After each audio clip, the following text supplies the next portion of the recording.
Assalamualaikum warahmatullahi wabarakatuh. Kami dari kelompok 10 Hukum Agraria yang beranggotakan yang pertama saya sendiri Muhammad Iqbal, kemudian Lutfi Muhammad Fajri, kemudian Ahmad Fajri Zaikani, kemudian Jufri. Langsung saja saya Muhammad Iqbal akan menjelaskan mengenai latar belakang. Latar belakang Land Reform. Latar belakang Land Reform. Pada saat Indonesia merdeka, pemerintah Indonesia berupaya untuk memperbaharui tata hukum agraria yang bersangkutan dengan cita-cita negara, yaitunya dengan menciptakan kesejahteraan rakyat dengan menetapkan Undang-Undang Nomor 5 Tahun 1960 tentang ketentuan-ketentuan pokok agraria. UUPA tidak hanya memuat ketentuan-ketentuan mengenai perombakan hukum agraria. Sesuai dengan namanya, peraturan-peraturan pokok agraria, UUPA juga memuat lain-lain pokok persoalan agraria serta menyelesaikannya. Penyelesaian persoalan-persoalan tersebut pada waktu terbentuknya UUPA merupakan program revolusi di bidang agraria yang disebut dengan Agrarian Reform Indonesia. Land Reform muncul dikarenakan tidak adanya keadilan sosial dengan masyarakat pertanian karena adanya pembedaan antara kesejahteraan tuan-tuan tanah dengan petani yang menuntut keadilan sosial untuk mencapai tanahnya sendiri, untuk menetapkan kemerdekaan ekonomi dan politik untuk melepaskan ketergantungan dari para tuan-tuan tanah. Land reform pertama kali muncul di negara Eropa, terutama di negara Prancis yang bersamaan dengan revolusi Prancis. Bagian yang cukup penting dari UUPA antara lain ialah yang bersangkutan dengan ketentuan-ketentuan land reform, seperti ketentuan mengenai luas maksimum tanah, minimum hak atas tanah dan pembagian kepada petani tak bertanah. Oleh Noer Fauzi menyatakan bahwa semenjak tanggal 24 September 1960, rakyat petani mempunyai ketentuan hukum untuk memperjuangkan hak-haknya sendiri, melakukan pembagian hasil yang adil dan mengelola tanahnya demi kemakmuran. Land reform meliputi perombakan mengenai pemilikan dan pengusahaan tanah, serta hubungan-hubungan yang bersangkutan dengan pengusahaan tanah. Sesuai dengan situasi dan kondisi di Indonesia, tujuan akan mewujudkan masyarakat adil dan makmur berdasarkan Pancasila, maka UUPA pemerintah mengeluarkan Undang-Undang Nomor 56 PRP tahun 1960 tentang penetapan luas tanah pertanian sebagai pelaksanaan pasal 17 UUPA. Undang-undang ini dikenal sebagai undang-undang yang mendukung terwujudnya segala hal yang berkaitan dengan pelaksanaan program land reform, sehingga menciptakan masyarakat Indonesia yang adil, makmur, sejahtera, terutama kaum tani, sesuai dengan amanat yang tertuang di dalam Pancasila. Assalamualaikum warahmatullahi wabarakatuh. Perkenalkan, nama saya Lutfi Muhammad Fajri, NIM 1813010014. Di sini saya akan menjelaskan dasar hukum dari land reform dan juga pengertiannya. Yang pertama yaitu dasar hukum land reform. Beberapa landasan hukum mengenai land reform yaitu Undang-Undang Nomor 5 Tahun 1960 tentang Peraturan Dasar Pokok-pokok Agraria, kemudian Undang-Undang Nomor 2 Tahun 1960 tentang Perjanjian bagi Hasil Tanah Pertanian, kemudian Undang-Undang Nomor 6 Tahun 1960 tentang Penetapan Luas Tanah Pertanian, dan Peraturan Pemerintah Nomor 224 Tahun 1961 tentang pelaksanaan pembagian tanah dan pemberian ganti kerugian, junto PP nomor 41 tahun 1964 dan PP nomor 4 tahun 1977.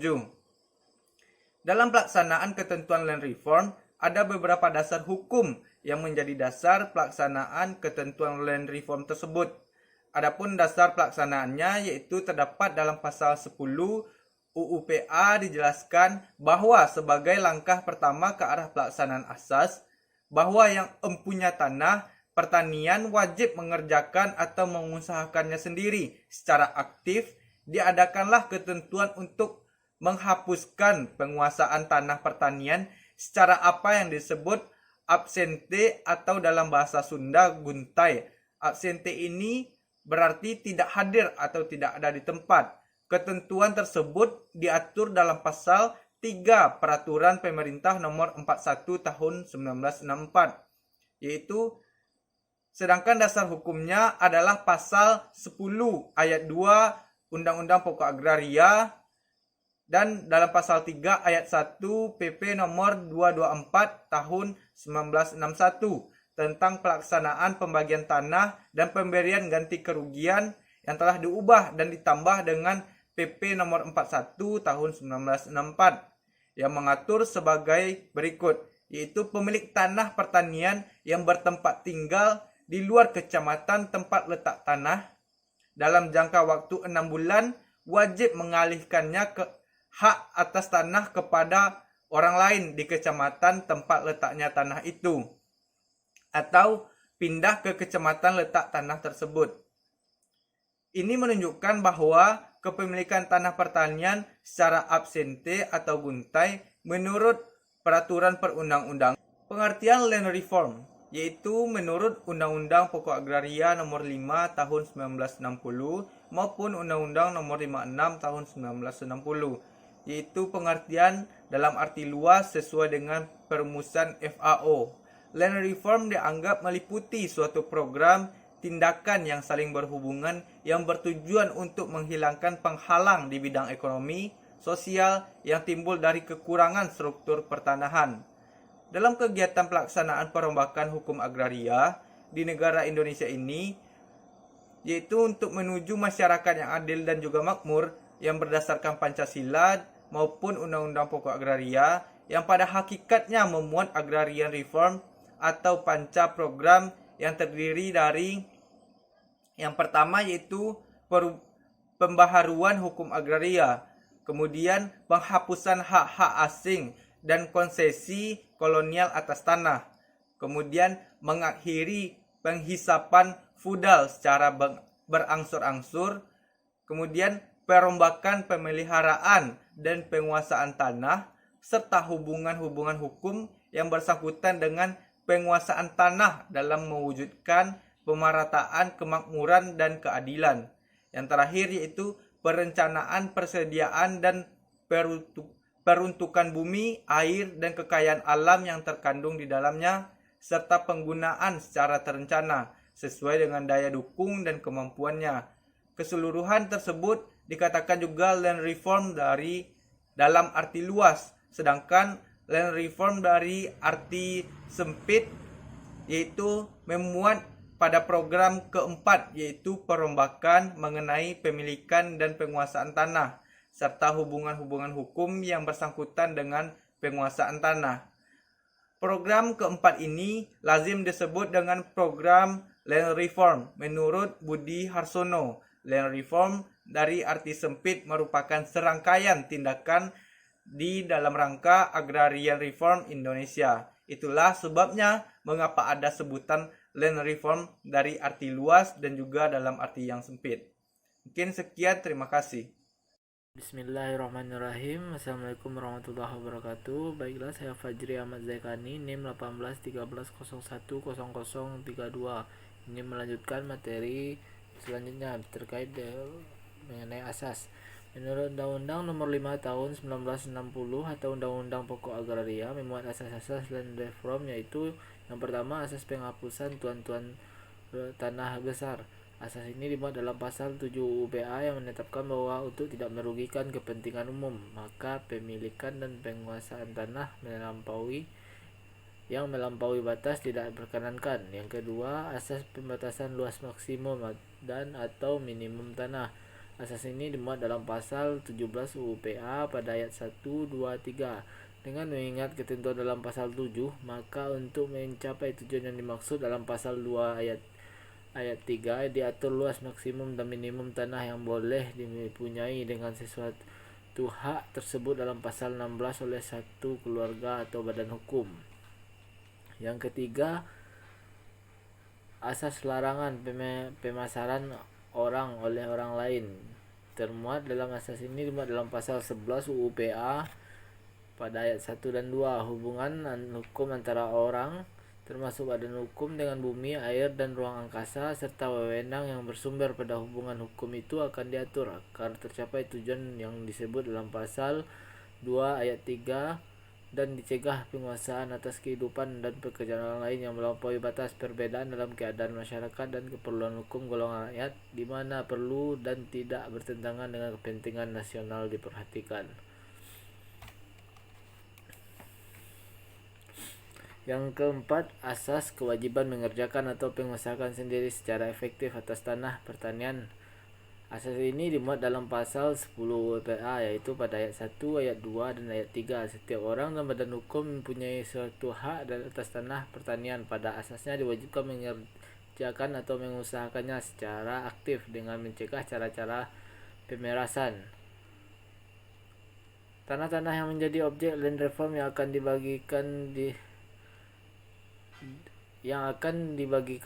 diretribusikan kepada petani yang belum memiliki tanah diatur dalam pasal 1 Peraturan Pemerintah Nomor 224 Tahun 1961, yaitu tanah-tanah selebihnya dari batas maksimum dan sebagai dimaksudkan dalam Undang-Undang Nomor 5 Tahun 1960 dan tanah-tanah yang jatuh pada negara. Yang kedua, tanah-tanah diambil oleh pemerintah karena pemiliknya bertempat tinggal di luar daerah sebagai yang dimaksud dalam pasal 3 ayat 5. Mengenai objek dan tujuan land reform. Objek pada pelaksanaan kegiatan redistribusi tanah. Objek land reform adalah tanah-tanah yang berasal dari kelebihan batas maksimum dan tanah absente serta tanah sop raja dan tanah bekas sop raja yang beralih kepada negara dan tanah-tanah lain yang langsung dikuasai oleh negara. Rancangan undang-undang mengatakan bahwa tujuan dari selenggarakannya land reform Indonesia yaitu yang pertama untuk mengadakan pembagian yang adil atas sumber penghidupan rakyat tani yang berupa tanah, dengan maksud agar ada pembagian hasil yang adil pula dengan merombak struktur pertanahan sama sekali secara revolusioner guna merealisir keadilan sosial. Yang kedua, wujud melaksanakan prinsip tanah untuk tani. Yang ketiga, untuk memperkuat dan memperluas hak milik atas tanah bagi setiap warga negara Indonesia. Yang keempat, untuk mengakhiri sistem tuan tanah dan menghapuskan kepemilikan dan penguasaan tanah secara besar-besaran dengan tak terbatas dengan penyelenggaraan batas maksimum dan minimum untuk tiap keluarga. Yang kelima, untuk mempertinggi produksi dan mendorong terselenggaranya pertanian yang intensif secara gotong royong dalam bentuk kooperasi dan bentuk-bentuk gotong royong lainnya. Demikian penyampaian materi. Saya kembalikan kepada pemateri selanjutnya. Wassalamualaikum warahmatullahi wabarakatuh. Baik, bismillahirrahmanirrahim. Perkenalkan, nama saya Jufrizal, NIM 1913010114, yang akan melanjutkan materi terakhir mengenai tentang program land reform. Sesuai dengan tujuan yang telah disebutkan tadi, mengingat situasi dan kondisi agraria di Indonesia pada waktu itu, program land reform meliputi yang pertama itu pembatasan luas maksimum penguasaan tanah, yang selanjutnya larangan pemilikan tanah secara apa yang disebut dengan abstens atau gadai, yang selanjutnya redistribusi tanah-tanah yang selebihnya dari batas maksimum, tanah-tanah yang terkena larangan abstens, tanah-tanah bekas swap raja, dan tanah-tanah negara. Yang selanjutnya pengaturan soal pengendalian dan penebusan tanah-tanah pertanian yang digadaikan. Yang selanjutnya, pengaturan kembali perjanjian bagi hasil tanah pertanian. Yang terakhir, penetapan luas minimum pemilikan tanah pertanian disertai larangan untuk melakukan perbuatan-perbuatan yang mengakibatkan pemecahan pemilik tanah-tanah pertanian menjadi bagian-bagian yang terlampau kecil. Baik, sekian dari saya.